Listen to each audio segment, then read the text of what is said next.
PM Modi UP के मेरठ पहुंच चुके हैं। सबसे पहले उन्होंने कालीपलटन मंदिर पहुंचकर दर्शन किए। इस मौके पर सीएम योगी आदित्यनाथ भी मौजूद रहे। कुछ देर में PM Modi major Dhyan Chand sports university का संग बुनियाद रखेंगे और सलावा में अवामी जलसे से खिताब भी करेंगे। ये स्पोर्ट्स यूनिवर्सिटी मेरठ के सरधना शहर के सलावा और केली गांव में 700 करोड़ रुपए की लागत से तामीर की जाएगी। इस यूनिवर्सिटी को मुल्क में खेलों को फरोग देने और खेलों के वसाइल को आलमी मेयार की जानिब बनाने की सिमत बढ़ाया गया अहम कदम माना जा रहा है।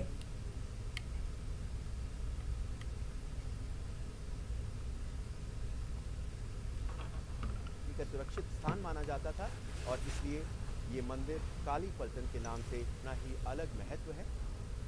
ये मंदिर उद्गम की अगर बात करें तो यहीं से मेरठ से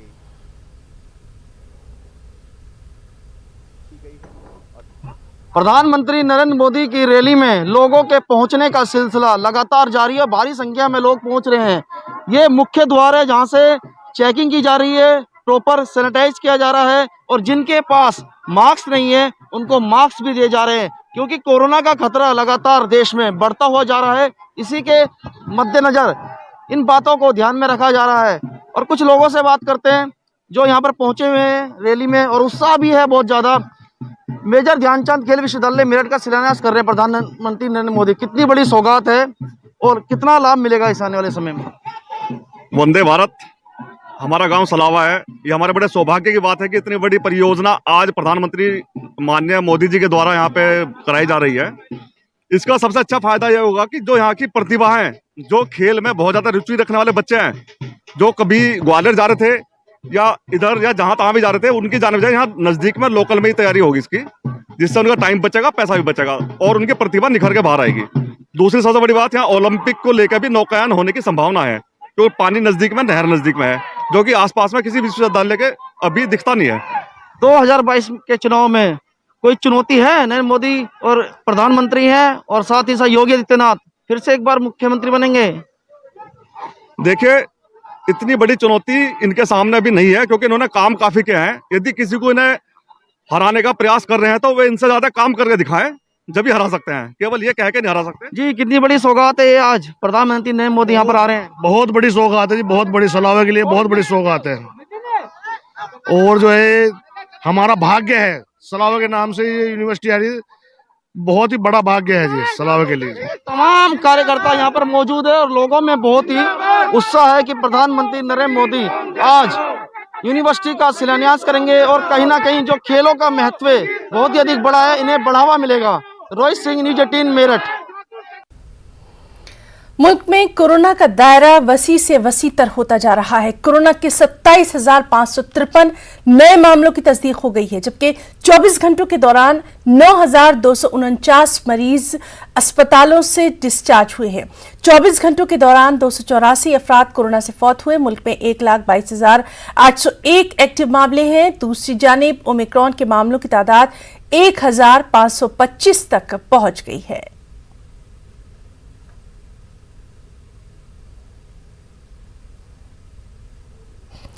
दिल्ली के वज़ीर आला अरविंद केजरीवाल ने दिल्ली में प्रेस कॉन्फ्रेंस की। उन्होंने मीडिया से बातचीत में कहा कि रोज बरोज कोरोना मामलात में लगातार इजाफा हो रहा है। किसी भी शहरी को परेशान होने की जरूरत नहीं है। हुकूमत ने 37,000 कोरोना के ऑक्सीजन बेड्स की तैयारी कर ली है। उन्होंने कोविड गाइडलाइंस पर अमल करने की अवाम से फिर से अपील की कि केसेस तो बढ़ रहे हैं, लेकिन चिंता की कोई बात नहीं है, पैनिक होने की कोई बात नहीं है। दिल्ली में आज दिल्ली सरकार 37,000 कोरोना के ऑक्सीजन बेड्स की तैयारी करके बैठी है कि अगर जरूरत पड़ेगी तो हम 37,000 बेड्स हमारे पास तैयार हैं। बिल्कुल भी हम लोगों को चिंतित ना करें, जिम्मेदार रहना है, मास्क पहनना है, सोशल डिस्टेंसिंग करनी है, साबुन से हाथ धोने हैं, पैनिक नहीं करना, चिंता नहीं करनी। एक तो ये कोरोना बहुत ही माइल्ड है, दूसरा आपकी सरकार पूरी तरह से तैयार है। वहीं तेलंगाना में कोरोना और ओमिक्रॉन के मामलात में इजाफे के पेश नजर हुकूमत ने नई गाइडलाइंस जारी कर दी हैं। तेलंगाना के चीफ सेक्रेटरी सुमेश कुमार ने आला सतही इजलास के बाद एक जियो जारी किया। 10 जनवरी तक रियासत भर में अवामी रैलियों, समाजी, सियासी और मजहबी प्रोग्रामों पर पूरी तरह से पाबंदी आयद कर दी गई है। दुकानात, शॉपिंग मॉल्स, बसों और दीगर अवामी मुकामात पर मास्क का इस्तेमाल लाजमी करार दिया गया है। इसके अलावा समाजी फासले को जरूरी कर दिया गया है। मास्क न लगाने पर 1000 रुपये का जुर्माना भी आयद किया जाएगा। सैनिटाइजेशन और दीगर एहतियाती इकदाम को इख्तियार करने की हुकूमत की जानिब से लगातार लोगों से अपील की ही जा रही है। इजलास में चीफ सेक्रेटरी सोमेश कुमार के साथ डीजीपी महेंद्र रेड्डी के अलावा महकमे सेहत और दीगर ओहदेदार भी मौजूद रहे।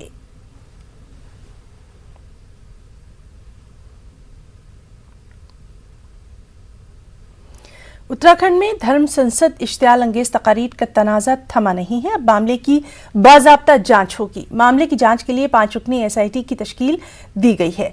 एसपी सतह का एक ऑफिसर मामले की जांच करेगा। डीआईजी गढ़वाल करण सिंह ने दावा किया, कसूरवारों के खिलाफ कार्रवाई की जाएगी।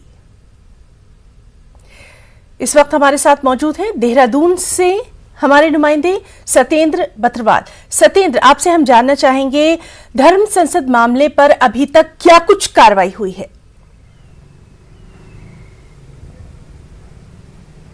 बिल्कुल हिना, मैं आपको बता दूं कि जो धर्म संसद मामला हरिद्वार में चला था, उस पर अब मामला ये गहराता जा रहा है।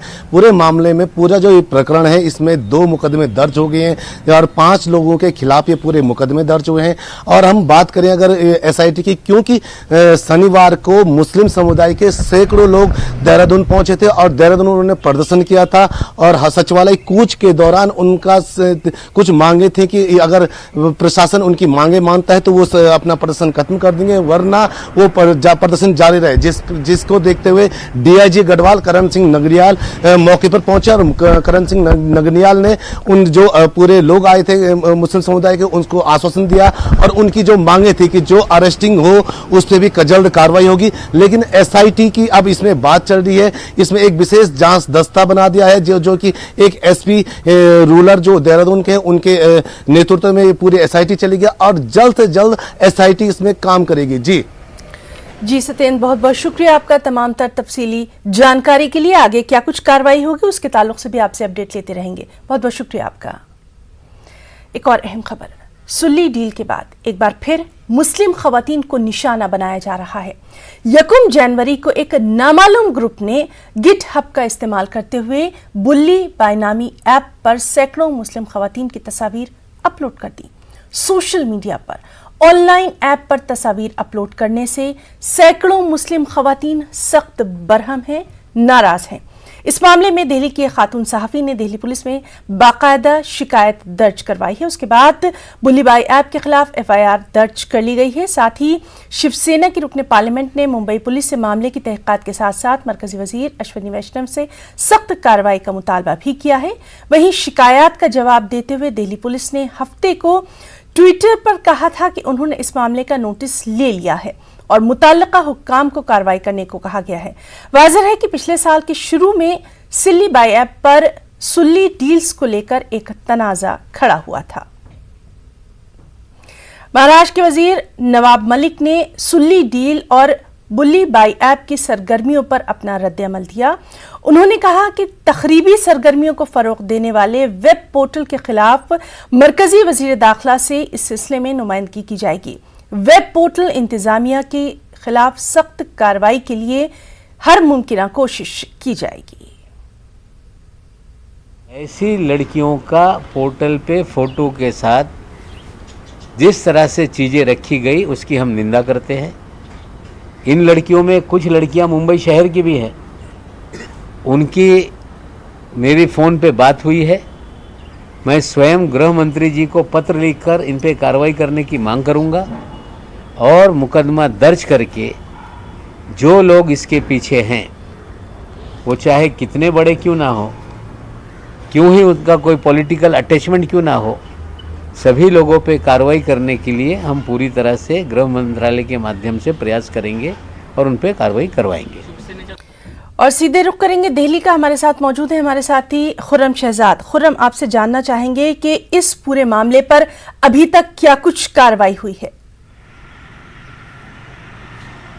देखिए हिना, इस पूरे मामले में सीधे तौर पर एफआईआर दर्ज हो चुकी है। साइबर क्राइम की तरफ से दर्ज हुई है। सीआर पार्क यानी कि चितरंजन पार्क जो दिल्ली का इलाका है वहाँ पर इसका ऑफिस है, तो इस पर एफआईआर दर्ज हुई है। लेकिन ये मामला इससे पहले भी सामने आया था। अब जो ये मामला है ये बुल्ली बाई के नाम से है। हालांकि इससे पहले जब ये मामला सामने आया था तो सुल्ली डील के नाम से सामने आया था, जिसमें 80 के करीब जो खवातीन हैं, मुस्लिम खवातीन हैं, उनको निशाना बनाया गया था। 18 मेंबरान पार्लियामेंट ने एक ख़त लिखा, एक लेटर लिखा और उस ख़त को किशनगंज के member of parliament doctor Mohammad Javed ने वज़ीर दाखिला अमित शाह को पेश किया था। तो इस मामले को लेकर कार्रवाई की जब डिमांड पार्लियामेंट में उठी थी और उसके बाद फिर दिल्ली पुलिस ने एक एफआईआर दर्ज की थी 253 यानी कि खवातीन के साथ हरासमेंट का जो मामला है, जो केस है, जो खिलाफ वर्जी है, उसको लेकर के एक एफआईआर दर्ज की थी। और जो हमारी कौमी खवातीन कमीशन है उनकी जो चेयरमैन है रेखा शर्मा, उनके ज़रिए से भी कार्रवाई की मांग की गई थी। ये तमाम चीज़ें हुई थी लेकिन ज़मीनी सतह पर कोई गिरफ्तारी नहीं हुई, कोई ऐसी बात नहीं हुई, जिसके बाद अब ये दोबारा से मामला सामने आया है। अभी तक कई खवातीन हैं जिन्होंने बाज़ाब्ता खुलकर ट्विटर पर वो स्क्रीनशॉट शेयर किया है किस तरीके से उन्हें एक बार बुल्ली बाई डील के नाम से ये पूरा उन्हें निशाना बनाया गया है। हिना जी, खुर्रम, आपसे हम मजीद अपडेट भी लेंगे। इस वक्त हमारे साथ एक जर्नलिस्ट इस्मत आरा जो है वो जुड़ चुकी हैं, चलिए उनसे भी हम जानेंगे। इस्मत, हम आपसे जानना चाहेंगे, इससे पहले भी इस तरह का मामला सामने आया था, तब भी इस तरह की आवाजें उठी थी, एक बार फिर से ये मामला सामने आया है, क्या कुछ इसमें अभी तक कार्रवाई की गई है? किस तरह से आप इस कार्रवाई को देखेंगी?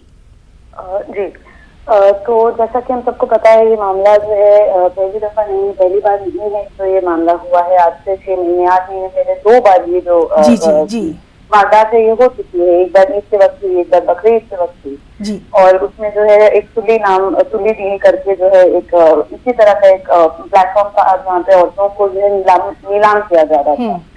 तो इसी तरह ये दोबारा ये मामला जो है अब दूसरी शक्ल लेके, दूसरा रूप लेके जो है फिर हमारे सामने आया है। और इस बार इन्होंने जो है कई सारे प्रोमिनेंट वॉइसेस को जो कि इश्यूज हाईलाइट करते हैं सोशल मीडिया पे, ट्विटर पे, उन लोगों को टारगेट किया गया है। इसमें खास तौर पे जो बहुत ही वोकल एक पॉलिटिकल ओपिनियन रखते हैं चीजों पे, तो ये जो है इससे हमने कल एक कंप्लेंट रजिस्टर की थी दिल्ली साउथ ईस्ट दिल्ली के साइबर सेल में। तो इस मामले पे जहाँ तक मुझे पता है अभी एफआईआर दर्ज हो गई है, मगर मुझे क्योंकि अभी कोई फोन नहीं आया है, कोई ऑफिशियल डॉक्यूमेंट आया नहीं है, तो मुझे ये नहीं पता है कि किस धारा में ये एफआईआर की गई है। जी, इसमें आपसे ये भी हम जानना चाहेंगे, जिस तरह से लगातार देखा जा रहा है कि इस तरह की बातों को लेकर समाज का जो एक बाशऊर तबका है वो भी अब इसके खिलाफ खड़ा हो गया है, हर तरफ से इसकी सख्त मजम्मत की जा रही है। लेकिन क्या आपको नहीं लगता कि चूंकि आपने खुद इस मामले में आगे कदम बढ़ाया है, आपने एक मिसाल जो है वो कायम की है, आपसे हम जानना चाहेंगे, बहुत जरूरी हो गया है एक प्लेटफॉर्म पर सबको जमा होना, एक आवाज उठाना और सख्त कार्रवाई, एक कॉन्क्रीट इसमें कुछ कार्रवाई होना चाहिए? जी जी, बिल्कुल बिल्कुल, आपने बिल्कुल ठीक कहा। मैंने जो इसकी मेन वजह थी, मेन रीजन था कि मैंने ये कदम उठाया, एक एफआईआर की। मुझे भी पता है पहला दिन था साल का, बहुत से लोग आराम करना चाहते थे, रिलैक्स करना चाहते थे, ये सब चीजें थी, तो हम भी एक आम जिंदगी जीना चाहते, लेकिन इस मामले में जो इतना जरूरी हो गया था किसी को आगे बढ़ के कदम उठाना। और सिर्फ मैंने ही नहीं, बहुत से और लोग भी अभी इसमें लगे हुए हैं और भी बहुत सी चीजें होनी हैं अभी। तो जो भी लोग इसमें कदम उठा रहे हैं वो एक पर्सनल सैक्रिफाइस तो कर ही रहे हैं। और ये जरूरी इसलिए है क्योंकि ये बात पहली बार नहीं हुई है, जैसा कि मैंने पहले बताया, ये दूसरी बार भी हुई, अब ये तीसरी बार भी हो रही है, और अब ये चौथी बार भी होगी अगर जो है दिल्ली पुलिस जहाँ पे मैंने एफआईआर की है, और अगर मुंबई पुलिस जहाँ पे एफआईआर हुई है, या फिर और भी देश की पुलिस अगर इस मामले में जो है सख्त कार्रवाई करे, इन्वेस्टिगेशन करे और ढूंढ के निकाले।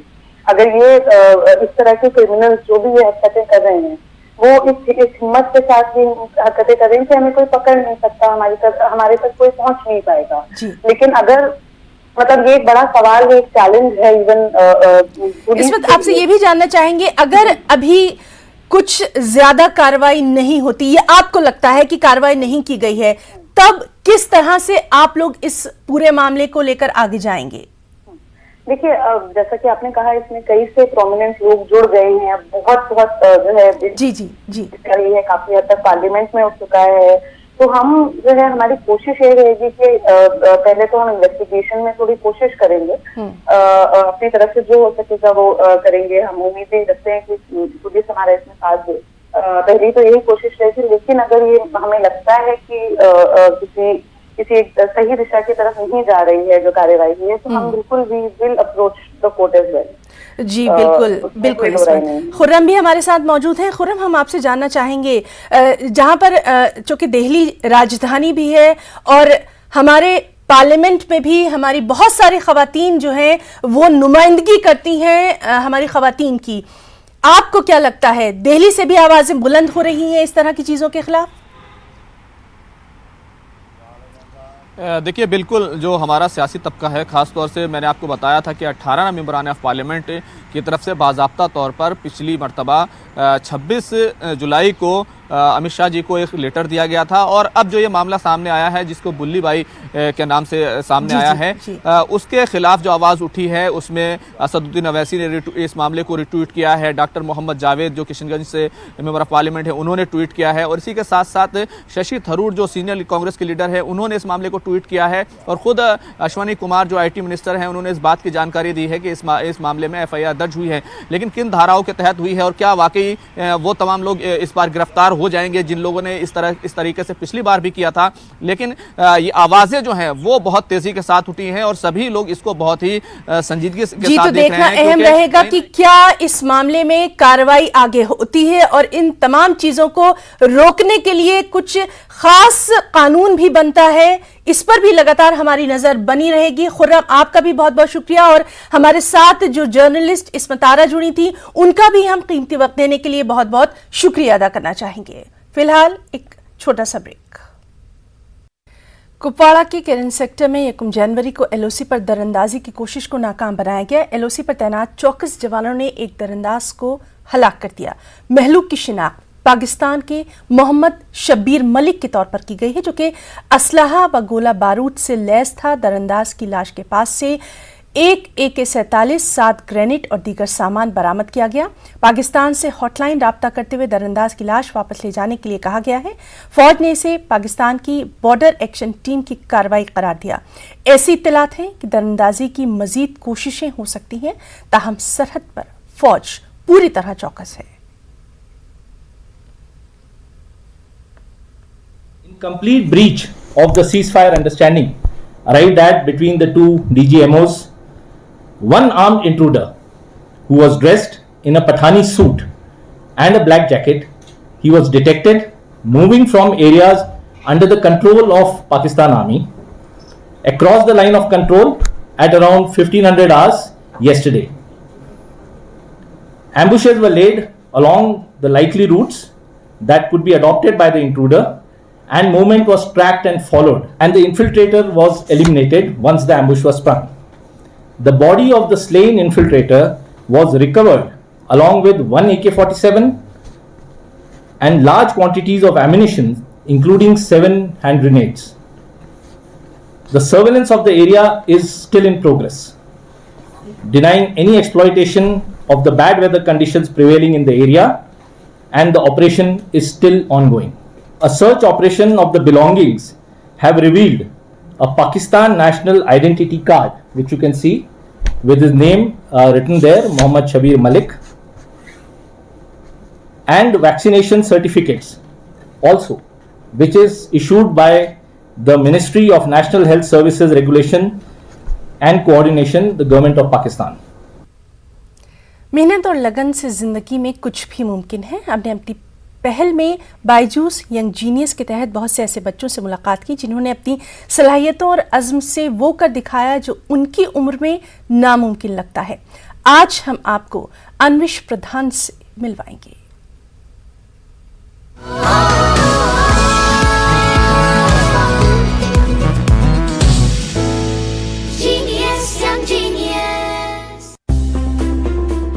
भुवनेश्वर के रहने वाले 15 साल के अन्वेश प्रधान की बुद्धि का लोहा पूरी दुनिया मानती है। अन्वेश की शिक्षा उपलब्धियों के लिए 2021 में उन्हें प्रधानमंत्री बाल पुरस्कार से सम्मानित किया गया। After trying for almost 2 years, I got this award because this is the most prestigious award for a child in India under 18 age.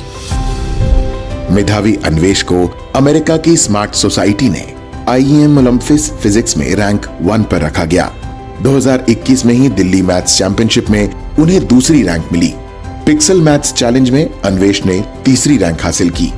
2020 में सिंगापुर और एशियन स्कूल्स मैथ्स ओलंपियाड में उन्होंने गोल्ड मेडल जीता। अभी तक अन्वेष ने देश और विदेश में 450 से ज्यादा खिताब अपने नाम किए हैं। उन्हें कई नामी संस्थानों से स्कॉलरशिप भी मिली है। अन्वेष भारत को विश्व गुरु बनते देखना चाहता है। I have an interest in science and mathematics. I am very curious about innovations and I have a hobby of reading science fictions also. So I want to see my country excel in this field of science and technology because the potential India has for achieving this feat has not yet been implemented on it. Anvesh का कहना है कि सीखने में हुई गलतियों से निराश नहीं होना चाहिए, बल्कि गलतियों से सीखना चाहिए। अन्वेष भारत का नाम रोशन करते रहें। उन्हें हमारी ओर से शुभकामनाएं।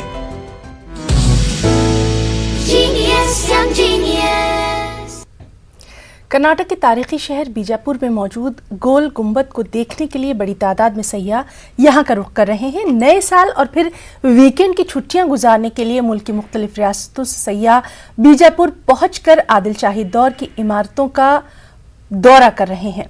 मोहम्मद आदिल शाह का मकबरा गोल गुंबद इंडो इस्लामिक फन तामीर का बेहतरीन नमूना है। ये इमारत अपने सूती निज़ाम के लिए दुनिया भर में बेहद मशहूर है। यहाँ आज भी एक पुकार की गूंज 7 से ज़ायद बार सुनाई देती है। मास्क और कोरोना की दीगर तदाबीर के साथ गोल गुंबद में दाखिल होने की इजाज़त दी गई है। कोरोना वबा और लॉकडाउन की वजह से यहाँ सैयाहों की आमद पर पाबंदी थी, लेकिन गुज़िश्ता चंद माह गोल गुंबद के दरवाजे दोबारा खोल दिए गए हैं। अब बड़ी तादाद में लोग इस तारीखी इमारत को देखने के लिए यहाँ का रुख कर रहे हैं। कोरोना वबा के दौरान बाहमी इमदाद और इंसार का जज्बा मुस्तहकम हुआ है। मुल्क इस वबा से मुत्तहिद होकर मुकाबला कर रहा है। टीकाकारी के ऐलान के बाद हम बेहतर ताउन करें, जिससे हम कोरोना को मात देने की जानिब कदम बढ़ा सकें। नेटवर्क 18 इस मुहिम में हर कदम पर आपके साथ रहेगा। जब तक सभी महफूज नहीं, तब तक कोई महफूज नहीं होगा। इसी सोच की बुनियाद पर हमारी मुहिम संजीवनी का मकसद ये यकीनी बनाना है कि वैक्सीन पाना सभी हिंदुस्तानियों का हक है।